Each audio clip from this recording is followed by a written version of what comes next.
El meu avi, per part de mare, era fill de Valls. I la meva mare va néixer a Reus, concretament. I s'hi va passar els primers anys de la seva infantesa.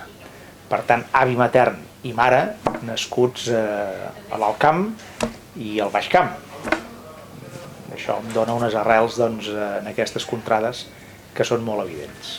Si parlem del Camp de Tarragona, un dels meus paisatges preferits i rutes que considero més maques és la ruta del Cister, que no és només del Camp de Tarragona, però havent-hi Poblet i havent-hi Santes Creus, doncs és evident que això sol ja és molt, no? Si a més hi afegim fora del Camp de Tarragona, Vallbona de les Monges, doncs encara ho completem una mica més.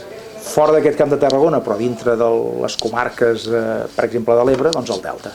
Els castells, o el concurs de castells, per exemple, que es fa a la plaça Gran a Tarragona, per exemple, o una bona jornada castellera a qualsevol població de les comarques tarragonines. És que ha inspirat un personatge català que ha acabat tenint projecció universal i que s'ha convertit en un gran símbol de la creativitat i fins i tot del geni de Catalunya, Antoni Gaudí.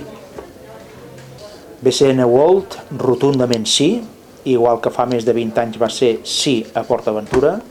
PortAventura ha sigut un èxit, ha donat feina, ha donat projecció, ha donat capitalitat, i si PortAventura ho ha fet, Barcelona World s'afegeix en aquesta història d'èxit i converteix el Camp de Tarragona i algunes poblacions en concret en una gran capital, en una gran terra de capitalitat turística i de bon turisme a nivell europeu, mediterrani i mundial. Es pot renunciar a una cosa que donarà feina a molta gent en els moments que estem, es pot renunciar a exercir aquesta capitalitat turística, es pot renunciar a tenir projectes de futur que donin progrés econòmic i social en aquestes terres tarragonines. Per mi la resposta és molt clara. Sí, endavant, amb els consensos que hi hagi d'haver, amb els ajustos que hi hagi d'haver, però sense deixar perdre aquesta oportunitat.